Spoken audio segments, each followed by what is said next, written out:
Yo, what's going on, y'all? It's your boy Soso, and welcome back to the channel for another episode of OnlyFans, a Dolphins post-game show where we give you our instant reactions to whatever's happening on the field. This week, we're talking about the Dolphins losing yet again to Buffalo on Thursday night, and we're going to see who gets fired and who stays. It's time to take a ride, y'all. Let's go.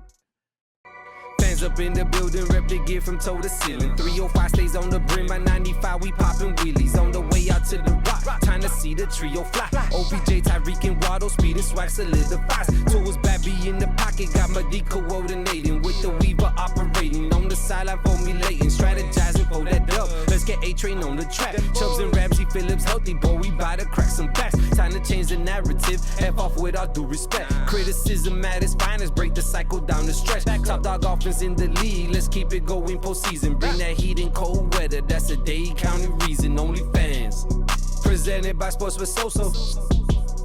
Presented by Sports. What's going on, Joel? Another loss, another week. OnlyFans is here to bring it to y'all, man. Yeah, the only good thing about this past weekend is we didn't have to see the Dolphins lose on Sunday. You know, that was excellent. We got it out of the way early, Thursday night game. But you know what, dog? It was a lot better than I anticipated, honestly. I was expecting us to get shut out based on the first couple of weeks. So through like 3.5 quarters, we were pretty competitive, and that was nice to see. But I know we'll get into all that now. Yeah, for sure. And you know what? So many people have brought that up. And my counter argument to that, right? And this is a great place to start the show, is how much better? Like, did we look marginally better? Did we look a lot better? Did we look like you get what I'm saying? Like, what's the standard that we're setting for Dolphin performances on the road on big games, right? Because when we talked about this season and what the Dolphins had to do, a lot of what they had to do, right, was win big games on the road. This game wasn't even close to being won. And yeah, we were in it, but not one time did we look threatening, like we're going to snatch this from the Bills. Not once. I don't know, man. I would argue that very first drive of the game where the Dolphins came out, took it down the field and scored, there were some Dolphins fans going, wait a minute, could this be the day where we sneak one away in Buffalo? I mean, we look good, so come on, give some credit where it's due, dog. I know we bring hard and we're harsh on the Dolphins. We're 0-3, totally understand, but I would say they looked a lot better considering the opponent they were going up against in the hostile territory they were going into.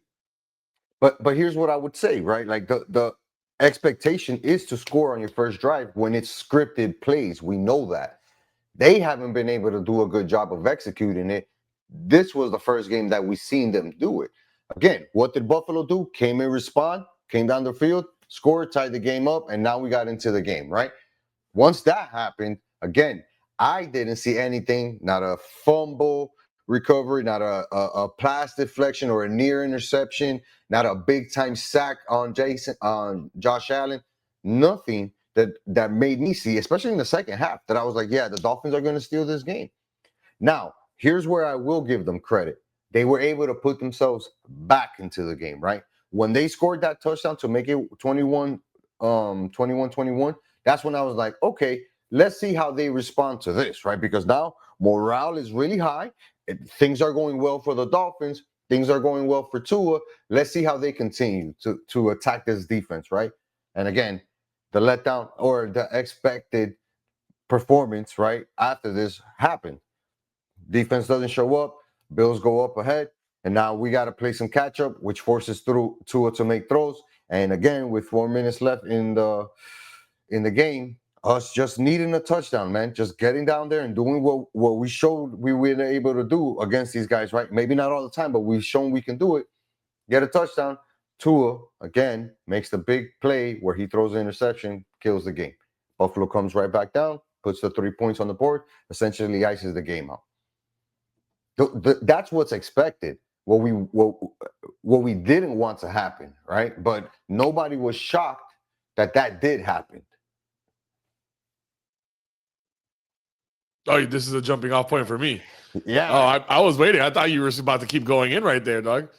No. I get it. I totally get it. It's the recency bias. It's the last thing that happened that's stuck in your mind. So I understand that. You know what I mean? I know there's a lot of frustrations with Tua.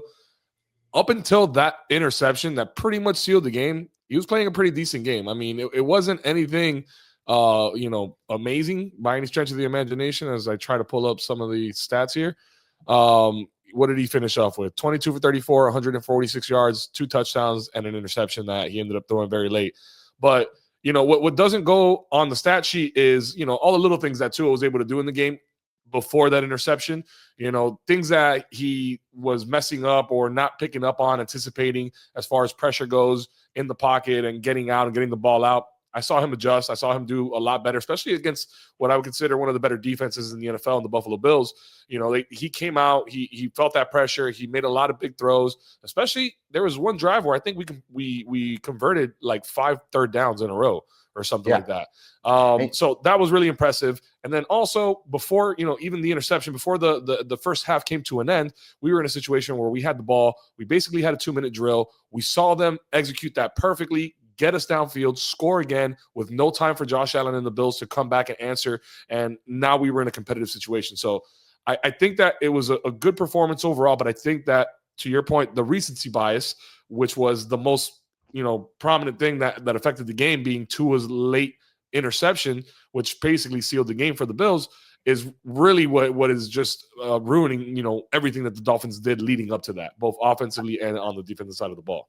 For sure, and it's warranted, right? It's definitely warranted. And if I do have to give credit to somebody, I don't think that Tua deserves that credit, because it was a mediocre game at best by his standards, right? By his standards, right? Because we've seen Tua have really good games, be super competitive. We may lose that game, but he's still super competitive for us in that game, right? This wasn't that. What I will say and give the credit to, right, is a guy that we have in the hot seat is Mike McDaniels, right? Because Mike McDaniels did an excellent job of play calling to give Tua those tools to say, yeah, buddy, I know you can't throw it downfield. F it. Let's just dink and dunk and figure out how we can get the ball into our playmakers' hands and let them put in work, right? We saw Waddle score another touchdown. Achane looked good. He continues to be a producer, right? Hill got involved often, and but there were still those limitations on the offense, right? And those limitations really kind of hurt us, because yet again, the pick was something that they studied and said, you know what? Once we see this route, once we see this, it's like we've seen it on film, just jump the route and the ball's going to be there. I don't know, man. I want to give credit to the offense because they were able to put up points, right? 3 touchdowns is nothing to sneeze at against the Buffalo Bills for sure. But when it mattered the most, we were unable to come through, and I think that we have to start pointing these things out, because as the season progresses, right, we're going to have to identify what is working, what is not working, who's playing well, who's not playing well, because these are going to be major decisions that need to happen towards the end of the season. And we're far from that, right? Let's focus on the defense. And I'm interested to get your thoughts on it, because the defense, again, was supposed to be the focal point of this team, right? The best position on this defense is supposed to be the defensive line. Yet another game where we don't necessarily put too much pressure on the quarterback. We're unable to bring down the quarterback, and the defense got, for better terms, they got chopped up pretty nicely. Didn't necessarily really make too many stops. What do you think of their performance and how they handle things? I mean, again, you gotta put it in the context of who we were playing. You know what I mean? And if the defense played the way they played against the Bills this past Thursday against the Colts week 1, we put up way more of a fight. I think we actually maybe have a shot. Offensively, we were still shaky, so who knows? But then it's against the Bills, so we know we're not going to stop them, right? We know that they're going to score at will, especially at home. Let's be honest. They're not going to be somebody that we can just shut out. So it's a matter of containing them. The fact that we contained them to 28 points, a score every quarter for the most part, and we're able to answer and kind of stay in it, that tells me everything I want to know. One of the things that I always look at, we always bring this up, and I'll see if I can bring it up here real quick, is the time of possession. And if I had to guess, time of possession was probably pretty split on this. Yeah, 20-31 on the time of possession. Gemini, my skin's dry but sticky from the. No, I get it, dude. Damn, I get it. Advertisements. They did what they could, right? They did what they could, but I think that just shows us the writings on the wall. right? We're not a competitive team. We're not going to be a super competitive team this year. We're not, right? Like the record states that. And if we look at the two teams that we lost prior to the Bills, right, because we can expect the Bills to be really good. But if we look at the two teams that we lost prior, Patriots go out there, put up another really good game, right? Get a late score, put themselves in position to win. They ultimately lose, but whatever. You got the Colts, who are probably one of the real good teams in the AFC, right? They're 3-0, continue to score points, win defensive battles, win games at home, on the road. So, like, yeah, we thought we were going to be playing easy teams, but I guess we're not really playing easy teams. We're just playing teams that are probably better than us at this point, right? And I think that we have to use this to figure out how we're going to attack the rest of the season, because we can't just, for all the intents and purposes of the team being bad and people saying and like throwing the towel, let's start the tanking. You still got to go out there. You still got to throw the ball. You still got to run the ball. You still got to tackle. Like, it's not just let these people score, right? These people have a job to do. They're getting paid to play football. Go play football. But I just think they have to do something drastic at this point to change how they feel, how the trajectory of the season is going within that locker room. Outside, we all know where it's going. Inside that locker room, it's uncertain, right? Like, we see Tua continue to still be like kind of vague and not necessarily taking ownership of the stuff that happens. Tyreek Hill showing his frustration on the sideline for the third week in a row. When is that going to become the main story here, right? Pretty soon. It puts things into a tough perspective. And now we got a Monday Night Football matchup against another AFC East rival who's also 0-3, desperately needing a victory. Thought they had one on Sunday, and we got to go out there and figure something out. With 10 days to get ready for this game, right? What do you expect to see from the Dolphins on Monday night? Because I honestly expect to see the same effort that we gave probably in that Patriots game, and I don't know if it's going to be enough. I think it will be, bro. I think this is where the Dolphins, you talk about something drastic needed to happen. I don't think you can get any more drastic than winning a game when you're 0-3. You know what I mean? We need to kickstart the season. We're probably, if history, repeats itself, which it normally does, you're probably not going to make the playoffs. You're not going to win the Super Bowl, let alone make the playoffs going Right. 0-3. But what can you salvage, right? To your point, what can you salvage and figure out what your strengths are this year and try to build off of that for potentially next year. And I think that's the biggest looming question is, what's the deal with Mike McDaniels? Is he going to stick around? Is he a guy that we're going to have faith in? If he goes out and he loses, this game, I think at that point it's pretty much, all right, McDaniels is on the way out. But I feel like right now the sentiment around the Dolphins organization is that they're not in panic mode. I heard, before week 2, I think Dan Marino talking about, or I'm sorry, after week 2, Dan Marino talking about, that everybody feels good. They think they have all the right guys in place and they're doing all the right stuff. And, that second game could have gone anyway. The first game they might not have been ready for. But there needs to be a little bit of urgency, in that locker room. There needs to be a little bit more, fire under these guys, especially playing against these division rivals. I think I saw it. I think I like to give them credit and say we saw some of it. It came down to one of 2 plays, really, which we talked about the Tua interception, which was absolutely the most critical one. But on the defensive side of the ball or special team side of the ball, there was a moment where Zach Sealer picked up a penalty when they were punting the ball away, and it gave them the ball back. Third quarter or fourth quarter. Yeah. And that was a big one. And it was tough for me, man, because, I was talking to my boy Rob about it, and he was like, man, that's a stupid penalty. We can't have that at that point in the game. And again, for me, it's context. I look at a guy like Zach Sealer, a big contract guy, right? Who's our nose tackle on the line, in the trenches, up and down all game. And he's in there in the special teams unit to make a play. And he makes a play. He bull rushes the hell out of the offensive lineman, damn near pancakes him, but ends up like having a little more room than he thought, and ends up, fouling the punter, and that's where the penalty happened. So it was kind of a bad situation, because it was like, damn, he made a good play, but it was just kind of a bad result in the end. So I wasn't too mad at that one, but I wanted to see what your thoughts were on that particular situation. And this is how I'm going to tie it to Monday Night Football's game, right? When you're one of the highest paid players on a team, you know what comes with that? Responsibility. You know what doesn't come with that? Mistakes allowed. You know what I mean? And Zach made a mistake. He went all out. And we necessarily didn't need him to go all out at that point. The game was still in doubt, right? We were giving ourselves, we had done the job. We got the 3 and out. The job was completed. The job wasn't go out there and block this punt. That was not the job, right? He did his job, did it good, but he allowed the mistake to happen.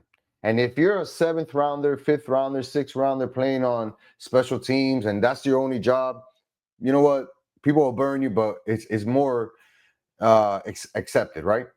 When you're the top paid defensive player, can't have that. You can't have that. You just can't have that again. And I know that the context does matter, but we burned Judon for the same thing, right? Where he's on special teams and he's going out there and getting a dumb penalty that ultimately ends up hitting the Dolphins. Yeah, he's an NFL veteran. He deserves some type of break, this, that, and the third. But at the end of the day, you're making a mistake that is costing the team. And this team isn't built to handle mistakes. This team is not built to handle those things. Like they need things to go as well as they can, as smooth as they can on all sides of the field. So, yeah, I get it. Zach's putting in effort to make that play, but he can't shy, and I don't think he did shy away from the responsibility either, right? He owned up to it and took accountability for it and said, yo, that shit could have cost, it did cost us the game, right? Cool. I respect that. But that's because he knows when I'm the guy who's supposed to be the man, I can't make those mistakes. It's the same stuff we get on Tua for, same stuff we get on Hill for, same stuff we get on Ramsey for when he was here, Fitzpatrick when he came back. Like everybody who's getting some type of nice money on either side of the football, you can't be the guy to make mistakes. Sorry. The check just warrants that. But I do respect the hustle. I do respect the urgency behind it, right? Because it's showing you that he realizes the importance of winning the game, right? And that's what this Dolphins team needs, a win. And that's how they have to approach this game on Monday. Let's not bullshit it, right? They really have to approach this game on Monday night football against the Jets, primetime, 7:15. Like they have to approach this game like death is waiting for them. And the only way to avoid death is by winning this football game, right? They have to play like their lives are on the line, Jay, because if not, it's gonna be quote unquote the same old Dolphins happening. We need to see the new and improved Dolphins that have learned the mistakes, gotten through the burning, figure shit out, right? And we didn't get none of that. There was that players only meeting shit that happened a week and a half ago. Yeah, the effort might have gone up a little bit, but the accountability wasn't there where it needs to be. You get the mistakes, you get the drop passes, you get the interceptions. Those are things that can't come out of that. So they need to focus on this game like everything depends on it. Everybody's job, from the punter all the way down to Mike McDaniels. Like they need to play this game like that because even a guy like Anthony Weaver is starting to get on the hot seat because like how are you even making your candidacy to be interim head coach if we do let go of Mike McDaniels right from losing this game? Nothing that you've done so far with the defense has shown us that you deserve to be here too. So like if we fire Mike, you got to fire him too, right? And now we're in a whole nother shit pool where we don't know what's happening. We don't know who's coaching. We don't know what the scheme is. And that's a lot to carry 4 games into the season. They got to get this victory on Monday. We need it. We need it bad, man. I know that this is seeming like something of a distant memory, but we used to do on this show whenever the Dolphins would win, we used to do like a most valuable Finn, right? Yeah, bro. Our Remember MVP and our unsung hero and all that stuff. I guess we don't get that yet because there's no win, but let's do something different at least. Let's do an honorable mention. Because there's somebody that I do want to mention, and I don't know if you have anybody in mind. It might be the same guy, but I want to give an honorable mention to our rookie 6th rounder, Ollie Gordon, who got his first touchdown this past weekend or this past Thursday against the Buffalo Bills. It was the touchdown on the opening drive. So shout out to him, man. That kid is looking good. I know we got Achane. He looks phenomenal as well. But I think that that kid Ollie is going to have a bright future in the NFL. Nah, he's a stud, bro. And you could tell that he runs hard. He's running like if he wants a job, right? A starting NFL running back job. And I love to see it. He's been extremely productive. And even with HN being probably the brightest spot on this offense, right? Not probably, definitely the brightest spot on this offense. 100%. Ali is keeping pace. He's not right there toe to toe, but he's keeping pace, right? Like being a real complementary back to this offense. And it's beautiful to see because it means that that draft pick is working out. Another draft pick that I want to highlight, right? If we're giving honorable mentions, is Patrick Paul. This dude has been a fucking brick wall on that left side. We haven't really seen a lot of problems on the offensive line on the left side, and that's because he's there. He's been extremely valuable in protecting Tua's, straight up vision. The right side of that line is another problem that we'll have to figure out in like 5 years, I guess. But for right now, the left side is secure because of Patrick Paul. And there was a lot of worry when Armstead retired, and is he going to be ready? Is Patrick Paul going to be ready to step up? The kids come in and been an absolute stud. 3 games into the season, loving how he's approaching the job, loving the type of performances that he's putting on the field. And I got nothing bad to say about him. Another guy who's really worked out for the Dolphins. Great shout out. Yeah, man. Yeah, he deserves it, bro. And so does Ali, and so do some of the other guys, man. But as a collective unit, Jay, it's killing us fans, right? To see their inability to put something together. Because we've seen them do it, and we know that this team has some talent in it, right? It doesn't have to necessarily be playoff talent, but it should be enough talent to not be 3-0. Let's be honest here, guys.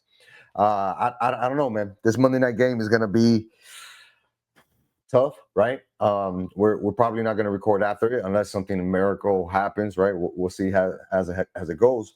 But Monday Night Football, 7:00. That means the game's going to go up late. It's going to be a real commitment, especially if the first half doesn't go well. Are you going to stay awake for the second half, dog? Like, you know what I mean? What's going to happen? I don't know, but I really hope that we do win this game. You know what does scare me though? I think we all do. What's that? What scares you? The Jets special teams. They were able to block 2 fucking kicks. One was like a field goal. Another one was like another one for them to like win the game or some shit, or put themselves in a chance to win the game. And then Baker came back and brought Tampa Bay back. But they blocked 2 field goals. And that's scary because that means that they're coming for our guys too, right? Our special teams hasn't been necessarily the best. Our kicker's doing his thing, but there have been lapses in judgment, let's say. So interesting to see if that plays a role on Monday Night Football, man. I would hate to see it come down to a block field goal. Like if it's that tight of a game and it comes down to 1 block field goal for us, that would suck. And we have a backup kicker right now too. We still don't got our guy. We don't have Jason Sanders, so that's another issue we're still dealing with. Big time. And can't leave it to that. No. And look, I think Mike knows what's on the line here, his job. Because there's no way you start the season 0-4 and you still have a job heading into week 5 when you have 10 days to prepare for an opponent who isn't that good. Let's be honest, right? The Jets are probably just as bad as we are. They obviously are because they're both 0-3, dog. Jesus. Exactly. It's the battle of last place. Joel, I don't know what's gonna happen, man. I don't know what's gonna happen. Hey, man, I don't know either, but that's the beauty of it. We'll wait and see. For sure. And the beauty of it is that we're gonna be able to do this, right? Win, lose, or hopefully not a draw. Hopefully not a draw. But damn, dog, let's go out there on Monday and get a dub, dog. Let's not embarrass ourselves this season, right? Yeah. Let's leave that to the Jets and those other guys, right? We got a proud franchise here. We used to be a very proud franchise. Let's work on keeping that, right? Like let's at least do that. But you know what we're gonna do, man? We're gonna keep bringing this OnlyFans show because honestly, it's the only way we can vent about the Dolphins. That's it. Because if not, my Sundays are going to be very open for golf, man. I'm telling you, because red zone on my phone and I'm riding with it. You know what I mean? I'm riding. Yeah. But you guys gotta make sure to tell a friend. To tell a friend. To tell another friend about this show right here, OnlyFans on the Sports with Soso Network, man. We can't wait to bring you week 4 after the victory up against the New York Jets here in Miami. Remember, guys, it's a 7:15 kickoff on Monday night, all right? Not at 8:30. There's 2 games that night, so make sure to tune in early. Until next time, go Dolphins. Peace. Boom.